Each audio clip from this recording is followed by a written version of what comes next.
रामनगर विधानसभा के लोकप्रिय विधायक आदरणीय दीवान सिंह बिष्ट जी, भीमताल विधानसभा के लोकप्रिय विधायक भाई राम सिंह कैड़ा जी, भारतीय जनता पार्टी के जिला अध्यक्ष श्री प्रताप बिष्ट जी, जिला पंचायत के अध्यक्ष श्रीमती दीपा दरमाल जी,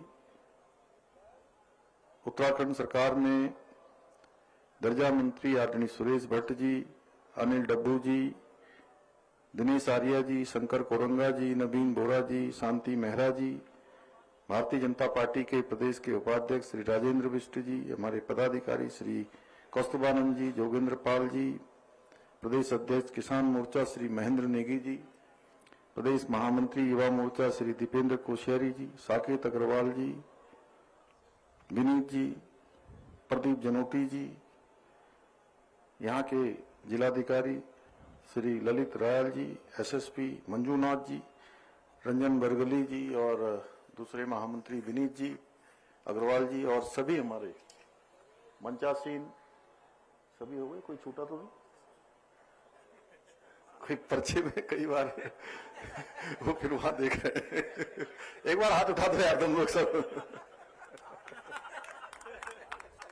बहुत दूर दूर तक डाल दिया इन्होंने, पूरे देश में फैला दिया पिछली बार। और मैंने तो बहुत आराम से ऐसे कर दिया था और तुम लोगों ने की। तो हमारे सभी आए हुए सभी बड़े बुजुर्ग, सभी मेरी माताएं बहनें, सभी हमारे युवा नौजवान साथियों, हमारे विद्यालयों के आए हुए छात्र छात्राएं, विभिन्न विभिन्न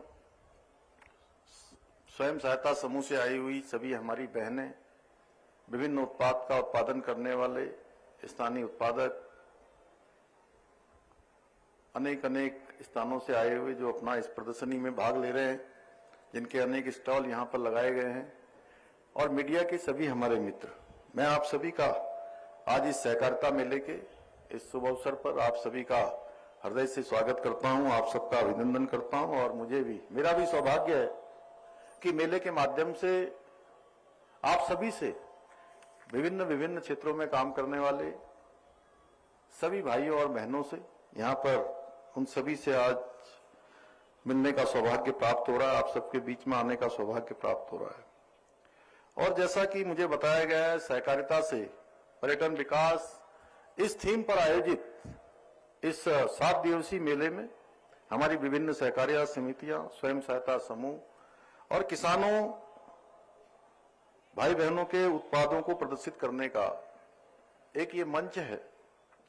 इसके साथ ही सहकारिता के माध्यम से पर्यटन विकास को नई दिशा देना, इको आतिथ्य, इको पर्यटन, होम स्टे संचालन, प्रशिक्षण, स्थानीय व्यंजन प्रदर्शनी, फल एवं कृषि उत्पादों के संवर्धन जैसे विभिन्न कार्यक्रमों का इसमें आयोजन किया जा रहा है। मुझे पूरा विश्वास है कि ये मेला हमारी सहकारिता की भावना को और अधिक मजबूत बनाने में सहायक सिद्ध होगा और साथ ही पर्यटन और स्थानीय अर्थव्यवस्था में भी एक सशक्त भूमिका निभाएगा। भाइयों बहनों, सहकारिता का सिद्धांत, जैसा अभी अजय भट्ट जी ने भी बताया, मानव समाज का एक प्राचीन सिद्धांत रहा है, जिसने सदैव समाज में सहयोग, एकता और सामूहिक प्रगति को बढ़ावा दिया है। जब प्रत्येक व्यक्ति अपने स्वार्थ से ऊपर उठकर समाज के और समग्र हित के लिए, कल्याण के लिए काम करता है, तभी असली समृद्धि और स्थायी विकास संभव हो पाता है। और यही हमारी सहकारिता का आधार है। आज के आधुनिक और प्रतिस्पर्धी युग में सहकारिता का महत्व पहले से भी कहीं और अधिक बढ़ गया है। इसी को देखते हुए संयुक्त राष्ट्र संघ ने 2025 को, इस वर्ष को अंतर्राष्ट्रीय सहकारिता वर्ष घोषित किया है, ताकि वैश्विक सहयोग को बढ़ावा देकर सतत विकास के लक्ष्यों को प्राप्त किया जा सके। हमारे देश में भी सहकार से समृद्धि के स्वप्न को साकार करने के लिए आदरणीय प्रधानमंत्री श्री नरेंद्र मोदी जी ने ऐतिहासिक निर्णय लेते हुए एक अलग सहकारिता मंत्रालय का गठन करने का निर्णय लिया। और आज केंद्रीय सहकारिता एवं गृह मंत्री अमित शाह जी के नेतृत्व में ये मंत्रालय देश में सहकारिता के आंदोलन को और अधिक संगठित और भविष्योन्मुखी बनाने की दिशा में अभूतपूर्व तरीके से काम कर रहा है।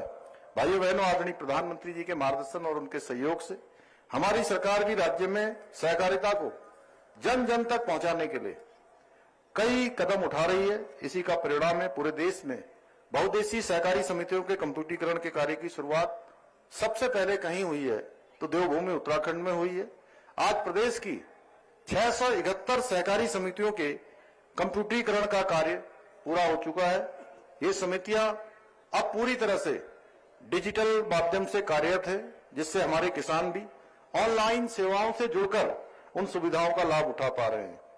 इसके अलावा आज हमारी 24 समितियां जन औषधि केंद्र के रूप में भी काम कर रही है, जहां ग्रामीण जनता को सस्ती और गुणवत्तापूर्ण दवाइयां मिल रही हैं। साथ ही 640 समितियों को कॉमन सर्विस सेंटर के रूप में भी विकसित किया गया है।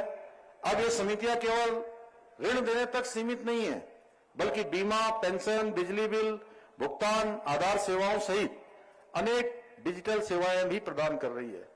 इसके अतिरिक्त मुझे बताया गया है कि 13 जिलों की 5,511 समितियों में से 3,838 समितियों का डेटा राष्ट्रीय सहकारी डेटाबेस पर भी अपलोड कर दिया गया है। इससे सारी जानकारी हमारे सामने एक पारदर्शी तरीके से हमारे सामने उपलब्ध रहेगी।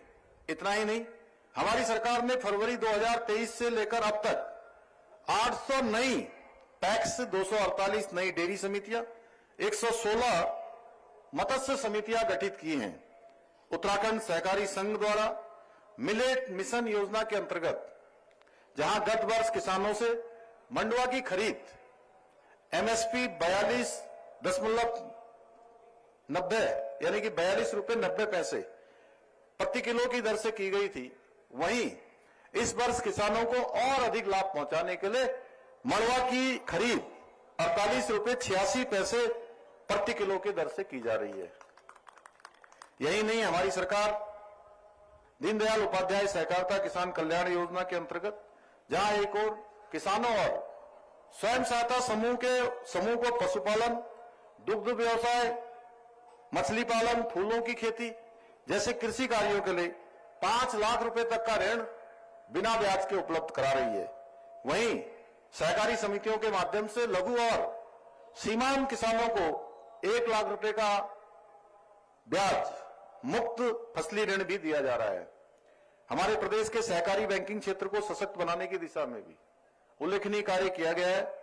आज प्रदेश के सहकारी बैंकों में 16,000 करोड़ रुपए से अधिक की जमा पूंजी है, जो इन संस्थाओं के प्रति जनता के भरोसे का स्पष्ट प्रमाण है कि इतनी बड़ी संख्या में लोग आज सहकारी बैंकों में अपना विश्वास व्यक्त कर रहे हैं। हमारी सरकार द्वारा महिला सहकारिता समितियों और स्वयं सहायता समूह को विशेष प्राथमिकता दी जा रही है। इन समितियों के माध्यम से महिला उद्यमिता को प्रोत्साहित किया जा रहा है, जिससे महिलाएं न केवल आत्मनिर्भर बन रही है, बल्कि स्थानीय अर्थव्यवस्था की मजबूत धुरी भी बन रही है। मुझे गर्व है कि आज प्रदेश की 1,68,000 से अधिक बहनों ने लखपति दीदी बनकर महिला सशक्तिकरण की दिशा में एक नया इतिहास रचने का काम किया है। मुझे यह जानकर भी अत्यंत प्रसन्नता हो रही कि इस मेले में सहकारिता के माध्यम से पर्यटन विकास की दिशा में भी महत्वपूर्ण पहल की जा रही है, जिससे स्थानीय लोगों को नए अवसर प्राप्त होने के साथ साथ सांस्कृतिक एवं आर्थिक समृद्धि को भी एक नई दिशा मिलेगी। भाइयों बहनों, हमारी सरकार हल्द्वानी नगर के विकास और नागरिकों के कल्याण की दिशा में भी पूरी तरह से प्रतिबद्ध होकर कार्य कर रही है। हमने हल्द्वानी में जहां 50 बेड के योग एवं आयुष अस्पताल का निर्माण कार्य कराया है, वहीं ओपन जिम, सामुदायिक केंद्रों, अंबेडकर पार्कों का निर्माण भी कराया है। इसके साथ ही हल्द्वानी मेडिकल कॉलेज में राजकीय कैंसर संस्थान का निर्माण कार्य भी तेजी के साथ चल रहा है। यही नहीं,